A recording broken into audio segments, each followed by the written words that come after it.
Hi, everyone. We are back. It's Kale and Mindy back with another episode of Now That I Know. This week, we're going to be talking about AI and the human gatekeeper, basically talking about how we can use AI in a way that's effective, but also making sure that we are compliant and we have controls in place. And we're making sure that there's always a human in the loop. With that in mind, I am going to kick it over to Kale, see what he's got to add. And here we go. It's all you. No, thank you. Hey, all right. So, like Mindy mentioned, we're going to talk about what I might call governance and human in the loop and all this kind of thing related to AI. I'm going to be teeing her up some questions specifically related to denials and revenue cycle management and things like that. And she might punt it back over to me at some point about, a different take on AI and data and that sort of thing. I think the one thing that I want to kind of kick off with, Mindy, when we talk about the human in the loop aspect. It's not just to me the human in the loop, it's the human in the beginning, the human in the loop, the human in the process, and the human in the end, with the output. And so to me, I think as we're talking through this, if it's true for you in the RCM space like it is for me elsewhere, we need hmm to really remember the human has to be involved from literally start to finish. We're not really best served by turning over our businesses, our data, our well-being over to machines at any point. And we've seen, you and I both seen numbers coming from the corporate world where they're finding out the ROI just isn't there. They're finding, of course, data governance issues and on and on. And you live in a space where not only is it the ROI aspect, but it's also HIPAA and a lot of the other regulatory governance situations that are very critical and very integral to how the AI piece is itself is governed in regard to that data. So in that ROI space, you know, uh, there's been the expectation that AI was going to help us reduce costs, speed things up, easier, better, faster, cheaper, right? So in that context, the first question I had, what are the expected reductions in the number of denials, the amount of rework, and then I think you call it revenue leakage in that, the healthcare RCM revenue cycle management. How do you measure success in your world with AI in the mix? Where is it coming in? What's its real impact? Talk to me about what this success looked like so far. Mhm. Well, so it depends on how you treat it. It's a matter of if you're using it in a way that's smart and you're using it to automate tasks that can be you keep a human there in the loop on things that require somebody to look at for compliance purposes, then you can actually get a lot of really good return on investment with them. But you have to really make sure that you're careful with that. So you can see a great decrease in denials if you're using them if you're using AI on the front end, for example. So one of the things that I do is I have a tool that looks at claims and says, based on historical data and based on predictive analytics and based on the way that this particular claim going out the door is set up, is there a high probability that something on here is going to be denied? That's a great way to use AI, right? That can say, right? So it's great for things like predictive analytics. It's great for making suggestions. It's great for that pre-claim scrubbing. So I use it for, like I said, that pre-flight claims engine that I have.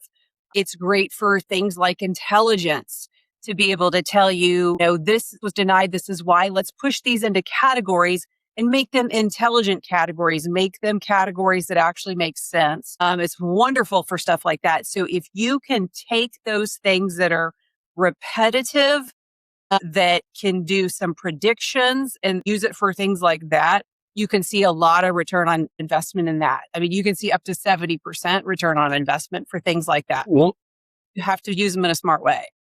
let me ask you, no, that makes perfect sense. And the question I'm about to ask you have a may not have a basis in reality in terms of something that can be done, but follow along with me here, hopefully.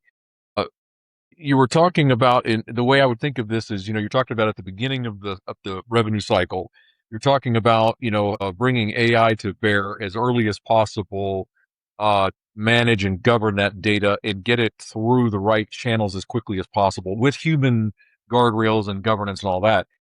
Right. My question, and there's already a cost incurred to some degree to that point, right? We've got denials in the system already at that point. And so there's Hmm. some cost that's been borne, and we're trying to reduce the cost from there forward. Now, where my brain is going next is from the situation of what is the industry doing to prevent the denials in the first place? Is there something that can be done that leverages AI that says, let's be smart as far back as possible so that the denial never happens? That's Talk kind to me about maybe, Yeah, yeah. that's kind of what I'm talking about. So that one of the tools that I've built, so it's an automated module that I built, will actually do that. So it takes information from a couple of different places. So one, it looks at historical denials. Two, it looks at common issues common reasons for denials. So modifier anomalies, common procedure codes that get denied for different reasons. It looks at things like provider enrollment, and is this going to flag a denial? And so what it's doing is this module will actually look at claims before they go out the door. So it takes your standard claims scrubber and it basically puts it on steroids and says, take everything a standard claim scrubber does and do more. And tell me, of all of these claims that are going out the door, which ones of these have a high potential to be denied? Not just that have some errors that I need to fix. Which ones have a high potential to be denied so that I can figure out why and I can fix them before they go out the door so that I prevent as many of those denials as possible before they go out. So that is a Okay. really great use of AI because it Okay. can be effective that way. And you That's can, okay.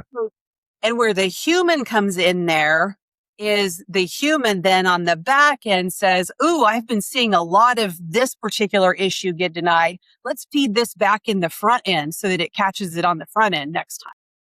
There you go. Okay. I was just going to ask you, the whole point of this is to catch it early and then Mhm. make it smarter so that I don't want to oversell this, but it's not only making the system smarter, but if I can, you talked with me about this offline a couple of weeks ago.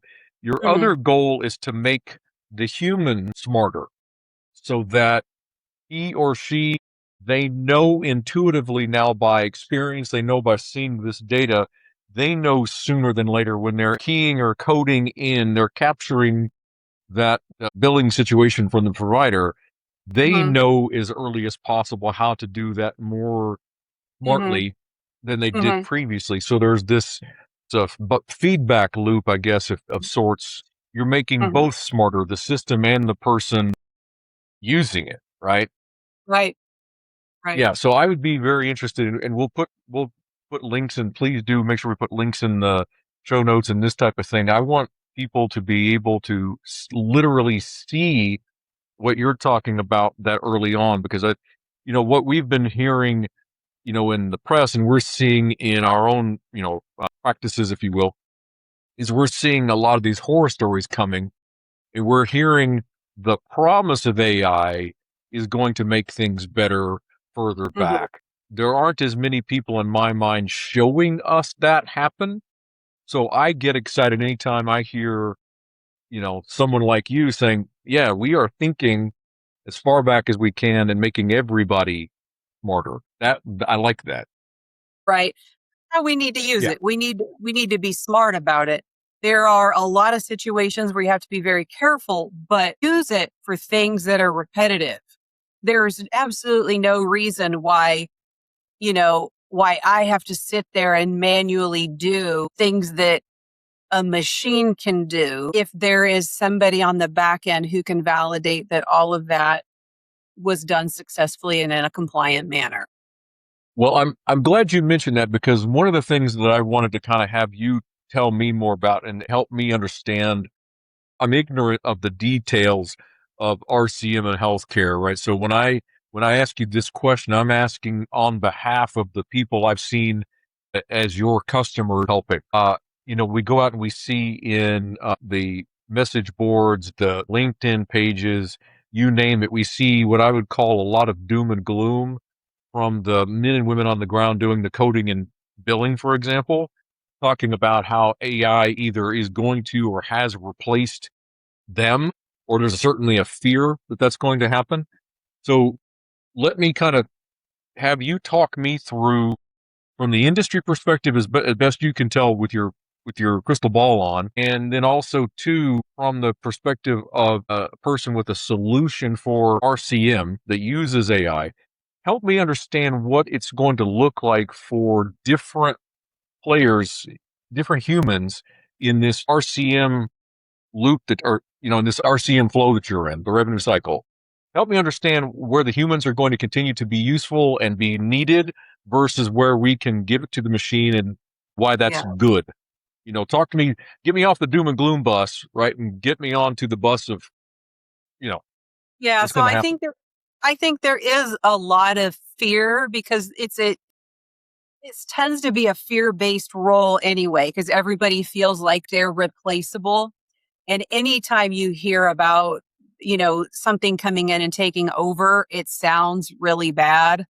But my feeling is, and I found this in my own life doing RCM, anytime you can bring in an automated process, that means that you're freed up to do higher level tasks. And so what then that means ultimately is you're freed up to do something that generates revenue, right? So instead of being stuck hunting and pecking and looking for little bits of money here and there, or chasing the same denial over and over again, you're off doing things that actually maybe are bringing in money, looking at that higher dollar stuff instead of just little penny ante stuff.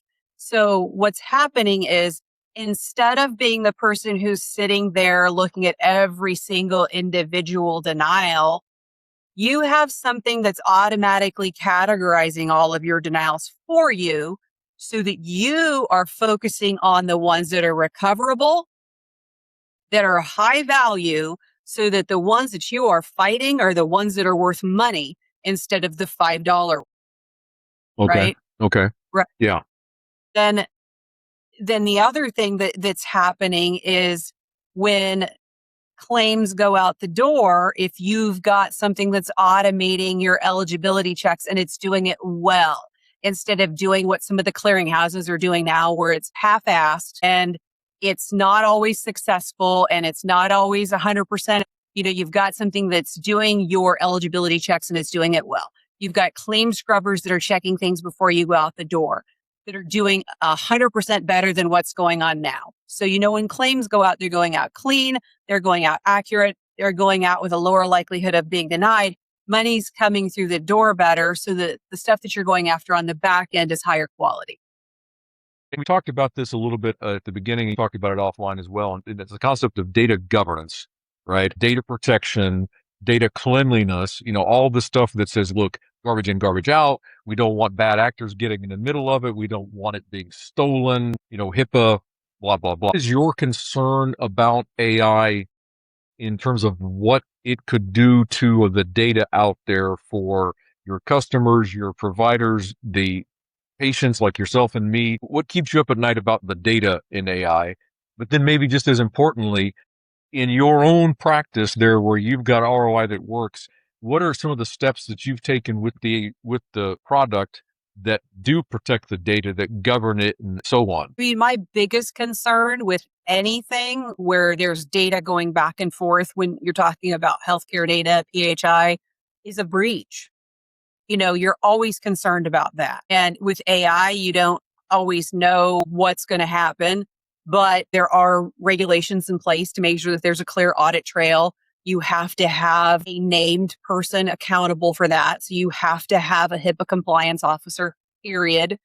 You have to have somebody who's assigned, who's responsible for the governance of that AI data or anything that goes in and out through that AI. And then for my own personal business, my platform, anything that is being done directly on the website, there is no PHI exchanged, period.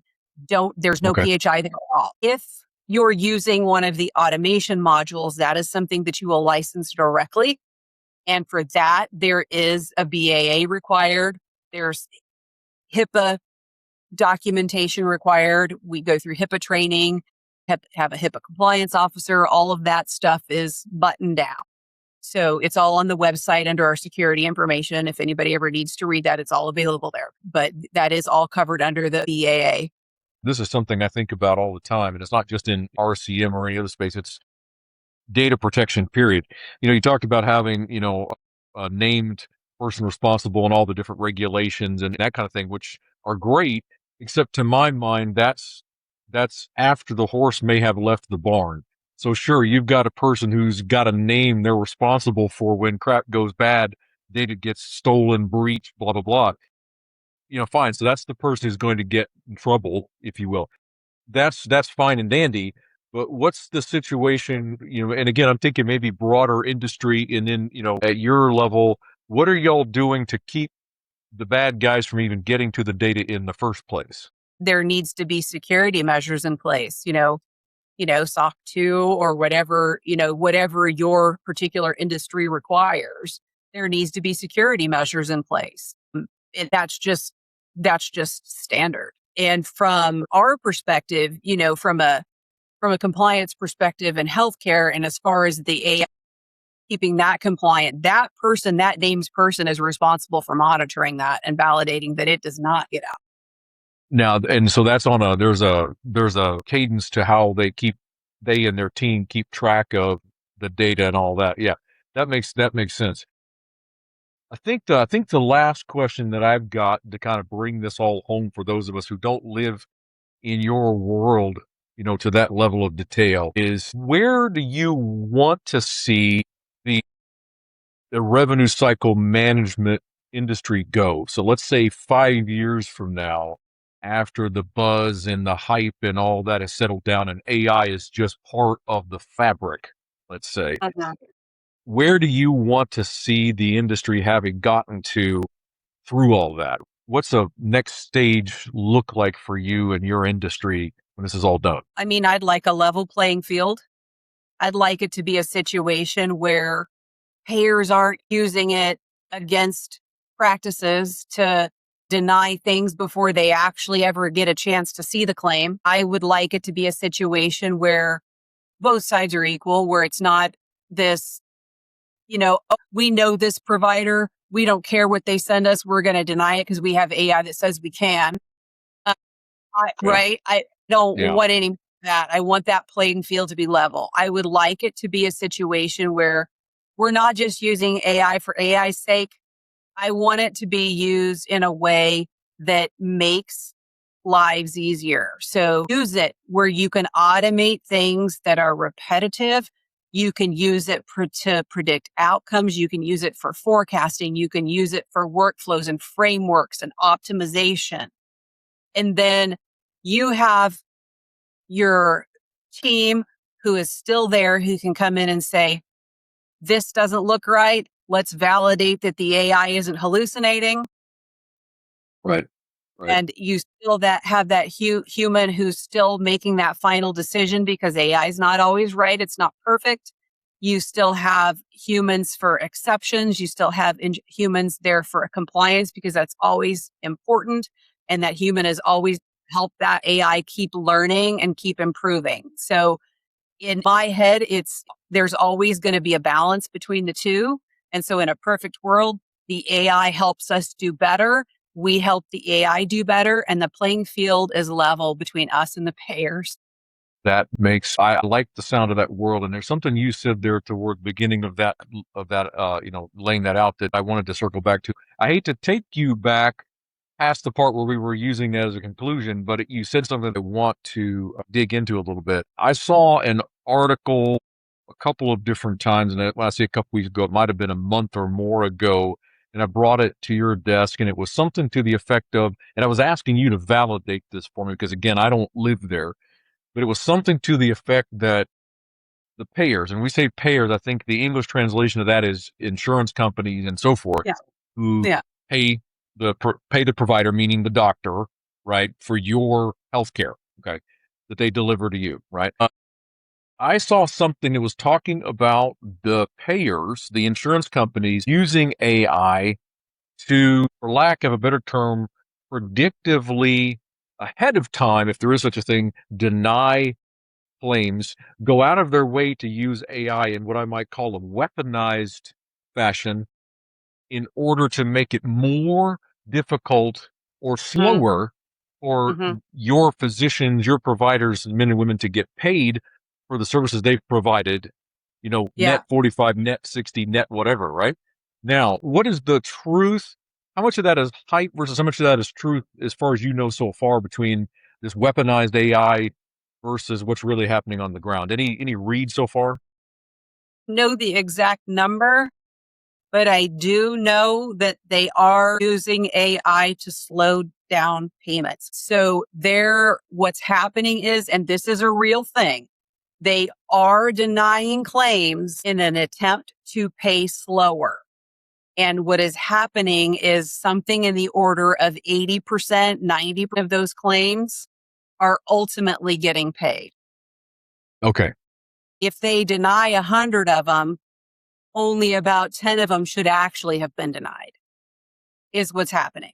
And so, yeah, they are denying claims in an attempt to be able to pay them slower. I know you and we may be neck deep in our respective domains and keeping track of hype versus reality or fear versus reality or so forth. So when I hear things like that, one of the very first things I ask myself is how much of that is true, how much of it is not, and who benefits from putting that out there, and yeah. Okay. I would just say the only thing I would say is don't be scared of AI. Use it, but don't abuse it. Use it to your advantage. Make it work for you. Don't let it work against you. And if you're afraid of it taking over coding, in reality, it really can't. There's too many regulations around that for it to take over completely. It can attempt to make suggestions, but in the end, a human actually has to ultimately decide in order to stay compliant. So don't let that fear overrun your life. So that's kind of where I would go. I said, don't be afraid of it yet. Let it work for you. An eye on it. Yeah. Keep an eye on it. Right. At this point, Yeah. work And for that's you. part of being. It's a tool, but don't let it own you. Well, we've got a friend named Chris who calls it spackle, right? I might Yeah. call AI a hammer. His phrase is he calls it spackle. But the idea is this the human who has to apply Mm-hmm. the AI. And I think that's with you, it's a hammer, a hacksaw, spackle, whatever tool you want to call it. Human is the key there, right? And I think that's the thing we want to keep first and foremost. If you if you're okay with it and you'll allow it, I'm gonna kind of go quote off script a little bit because there's something I wanted the men and women who listen to this and watch this. So I want those 17 people to hear, hopefully, compelling answers from you about the questions I'm getting ready to ask. So Okay. take yourself back to say December, January, early this year, late last year. Mm-hmm. You're sitting in your home office, behind Mm-hmm. me, and I came in to your office out of mine, and I came in to ask you something, and you said, "Oh, I want to show you something." One of the things that folks who know me know I speak in what I call themes. And so Mindy is going to resist correcting me on the details, and she's going to ride the theme with me. So I walk into her office, and I swear it's something like this. She goes, "Oh, I'm so glad you're here." She was very excited. She goes, "I'm so glad you're here." And I'm like, "Oh, well, thank you." She goes, "Well, yeah, I want to show you some scripting that I've done on my GitHub." And I heard the word scripting and I heard the word GitHub. And I stood there and I'm like, I had never thought I was ever going to hear the words scripting or GitHub out of my wife's mouth ever in my life. And what was so funny about that was she had been thinking and working on what became ROI that works in all the underlying logic and things for weeks or so prior.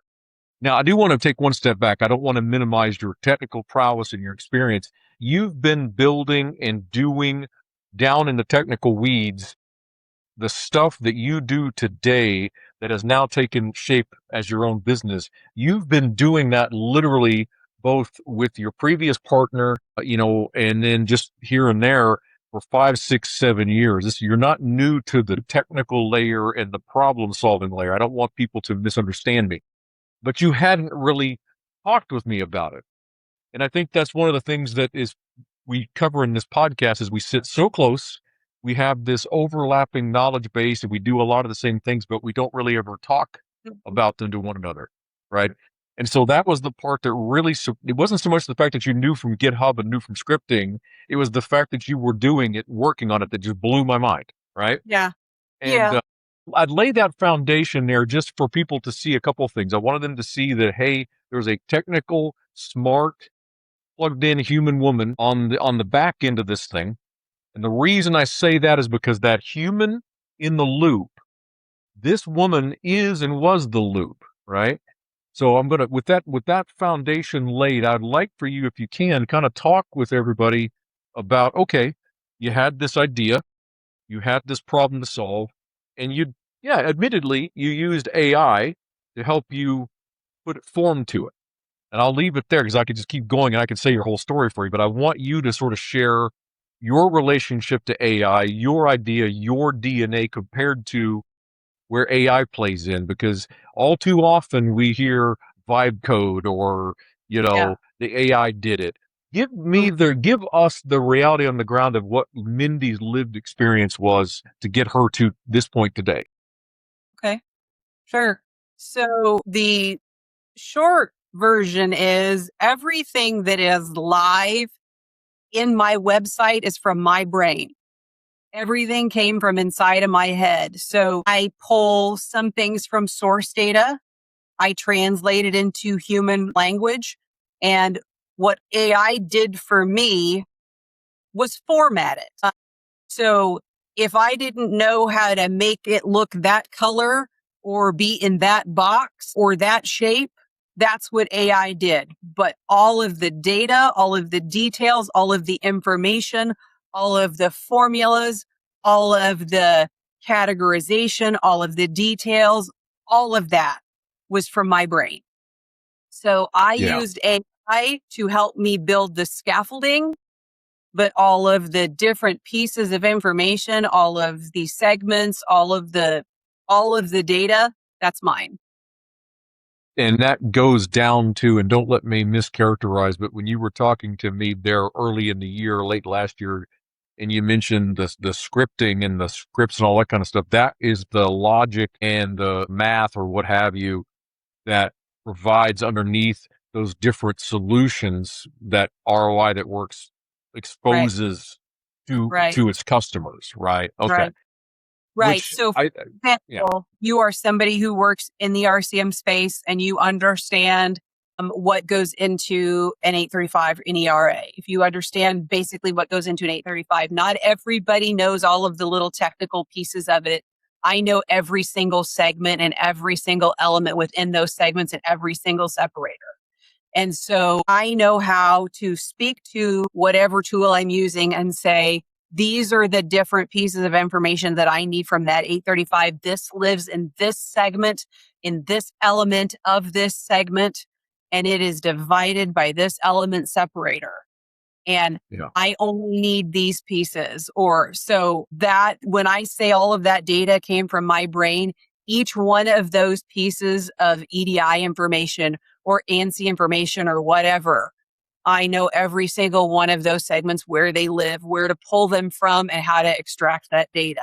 So if I'm working with AI, the only thing that they're doing is formatting it into an HTML file.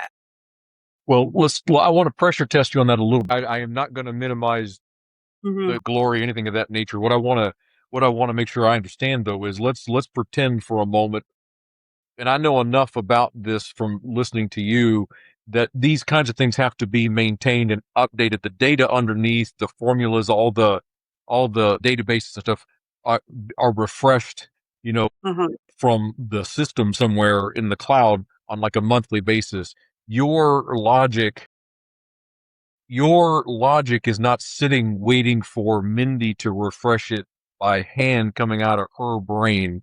If you got hit by the metaphorical bus tomorrow, the data would stay updated, as I understand. Right. So most of the data that we're pulling for healthcare organizations or in RCM is standardized data. It's all coming from standardized data sets. And so all of that data has a specific update cadence ever either yearly or 3 times a year or 4 times a year, depending on what the data is. And Quarterly, so on whatever. well, that standardized data gets refreshed, and so the only thing Mindy is needed for is if there's any type of human element that needs to be tweaked to make it human readable. But the standardized data is refreshed on whatever that cadence is from that standardized location. Okay, that makes sense, because there's that deal where people are comforted, I think, by knowing that a person's out there not just turning AI into a business. There's some thought and some experience behind it. And then the flip side is that danger of, if it's resting on the shoulders of a small number of people, the whole thing could come crashing down, and something that they're relying on for their business is so fragile because it's Mhm. single threaded. I didn't want anyone to come away with the impression that even though it's your brain's baby, that if you stepped away tomorrow, their hard Yeah. earned money and investment would suddenly be at risk. That's Right, the right. takeaway I didn't want people to make. Yeah, So no, I have basically, for lack of a better word, I have feelers that go out and go, okay, it's time for new cart codes. Grab those. Let's refresh. Has anything changed? Has anything been deleted? Has anything been updated? Is there anything new? Same thing, payer policies. Check the major payers, check Medicare, Medicaid. Has there been any payer policy updates? Let's see if we've got anything we need to check. Then, of course, I've got the thing you built for me that does that signal check to see if there's anything out there that is important in the industry that is causing a ruckus. right, Let's see if we can build some education about that. right. So no, that's where another way AI comes into play is going out there and grabbing new information so that we can build education. We won't deep dive on this, but I wanted to jump in there before I lost the thought. You've got for lack of a better term, annual regulations that come online, the 2027 rules versus the 2026 rules.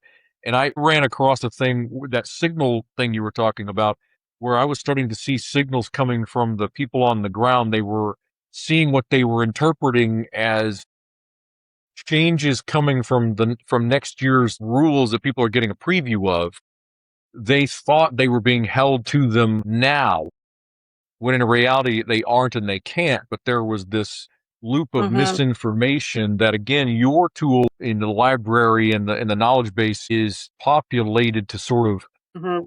educate them properly about, right? You're hoping to fight misinformation on, let's Yeah. say, Reddit or LinkedIn or Facebook or TikTok or, you know, HIPAA.com, whatever, right?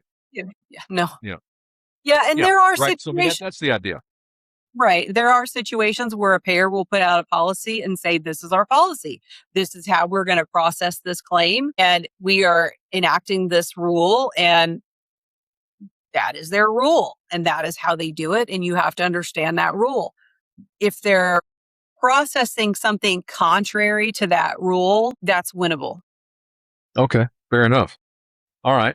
Thank you for playing along with me and letting me kind of drag you through the history and some of the deeper, reaches of how you got to where you were. Because as your hype man and your hero, I'm trying everything I can to help people understand who they're dealing with. You know, but yeah. So what do you? If you had anything that you wanted to flip around before we close with me in terms of human loops, AI, floor's yours. You and I What's that now? talk about you. And Well, you got to be a little more specific than that. I mean, so we talked about how it applies in revenue cycle, how we're using it in healthcare. How do you use it in your business? what does it mean from a governance perspective for you? How do you keep a human in the loop, or do you have to keep a human in? The short answer is we, just like you, we should, and the smart players do. The ones who are destined to learn the hard way don't, and now they're finding out. In that operations and governance layer that I play in for, program management in, the tech sector and the tech adjacent sectors and that kind of thing, there was a push, a really big push for late 2024 onward.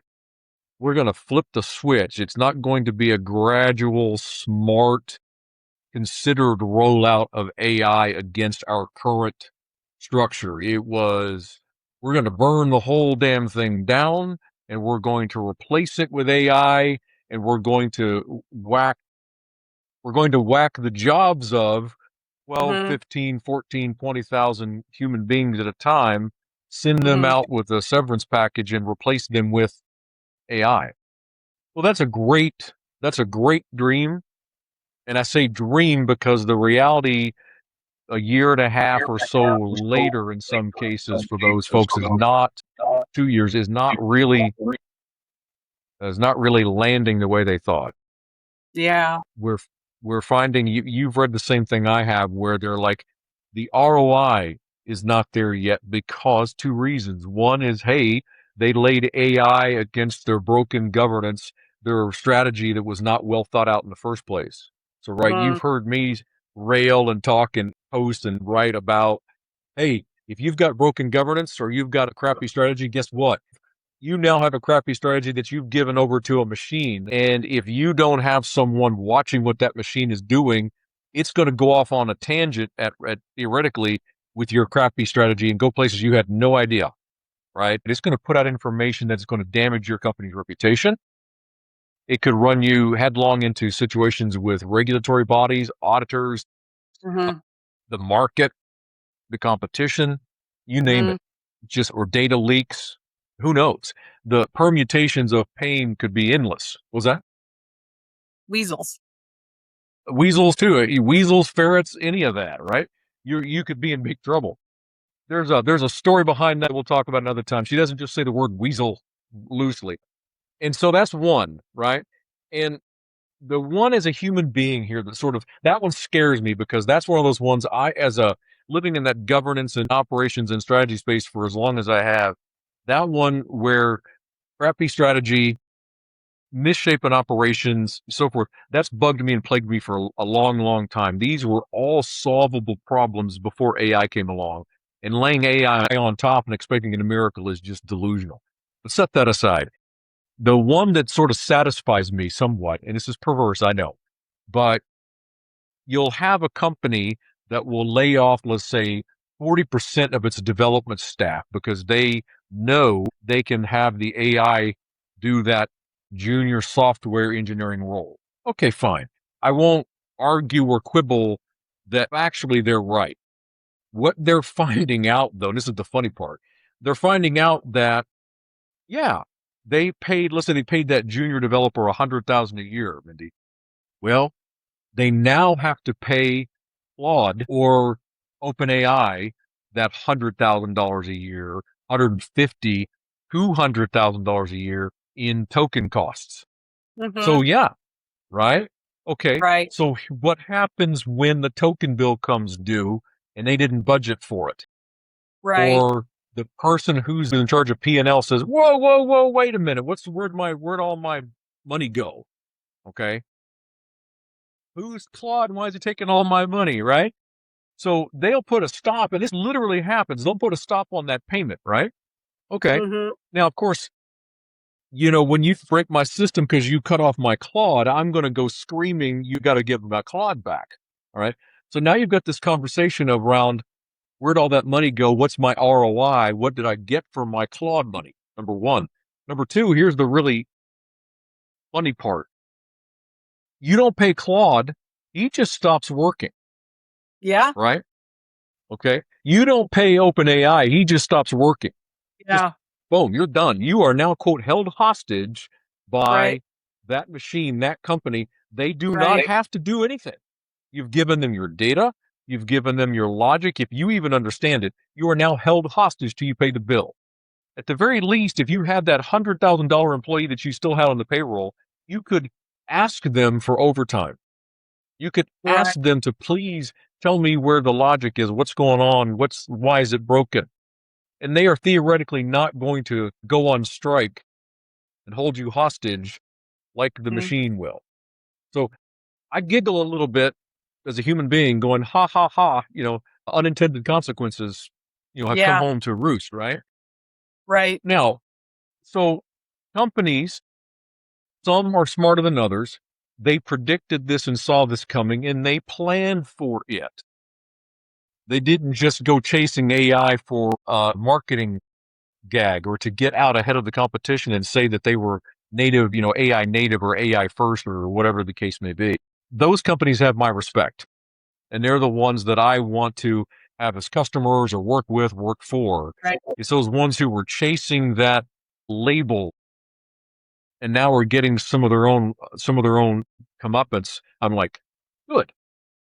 All that Gen X snark aside, here's the happy thing for me. If I were trying to look 5 years ahead, like I asked you to, these lessons we're learning and this self-inflicted pain that we are putting on ourselves, we're going to come out of the end better for it. We're going to see the benefit of governance. We're going to see the benefit of strategy. We're going to see the benefit of not just putting a robot in charge of crappy strategy. If we're smart, there will be some benefits to this cycle we find ourselves in, right? But it's going to take humans to wrap this thing up, like you were saying. It's going to take these humans being involved from the beginning, middle, and end from here on out. If we're going to have that outcome you and I have been each working toward. Yeah. It happens every day as a new permutation, a new twist, right? A new tool. Just when you and I start to get a sense of how to do sort of agentry and multimodal and all that, now we're doing graphs and loops and all this other. It's like, but it's fun. I will say that. Yeah. I will tell y'all a story. So Kayla actually had dragged me and screaming into any type of automation like this, and that's a fact. So it all started with making me talk to our lights. Oh yeah. And I was like, I am not talking to my light. I'm not doing it. Why can't I just flip a switch? This is so stupid. I am not telling Alexa or Google or anything else to turn on my lights. Now, if they don't work, I'm like, why can't I turn on my lights? Like, let me try it right now. Hey, Google, turn off Mindy's office. May not hear me. Yeah. Because now I don't know how to flip a switch anymore. Right. After dragging me, kicking and screaming. Now, what actually converted me was finding out when we had Alexa was that I could say, and we don't have her anymore. We have Google now, but I could actually say, Alexa, Earl Grey, hot. Say, the replicators on this starship are not programmed yet. This is true. When the Trekker geek and my wife found out that the script 5, 6, 7 years ago knew it's Captain Picard, she's like, okay, I'm in. Let's go. Yep. I'm AI native, baby. Let's do it. I'm in now. That's all it took. I'm in. Fuck my light. That's all it took. Your OG arc, other arm. Oh, there you go. Yeah, you got to. That's too. Yeah. Yeah, there she has a tattoo. There you go. But she has her nice, just like I do. She's got a Star Trek symbol, and hers says "Make it so," and mine says fascinating. So we are dyed in the wool or dyed in the ink, Trekkers here. So when she says Earl Grey hot, she's OG. So that's who you're dealing with. All right. Well, I think we have survived another episode. Whether the 17 people who listen to it do remains to be seen. But we do thank you for sticking through it with us. Episode 5 coming up in a weekish. I like the word ish. Yeah. Surprised that might make it kind of. Yep. But in the meantime, any last words on your part? No. I'm going to throw out one thing. So I'm going to ask on behalf of the fan. His name is Jeff. I'm going to ask on behalf of Jeff. Sometime in the next couple of episodes, we really do need to see you play the guitar that's sitting behind you. We want to show that off, and we want to have you maybe, strum a little Smoke on the Water, or, whatever, Like, hey, whatever you want. But yeah, you can talk about the guitar that's sitting in that case behind you, and maybe wow us with some of your, musical talents or something. But anyway, that's it. yeah, I consider that. Yeah. All right. Okay. Thank you very much, and we'll see y'all next time. All right. All righty.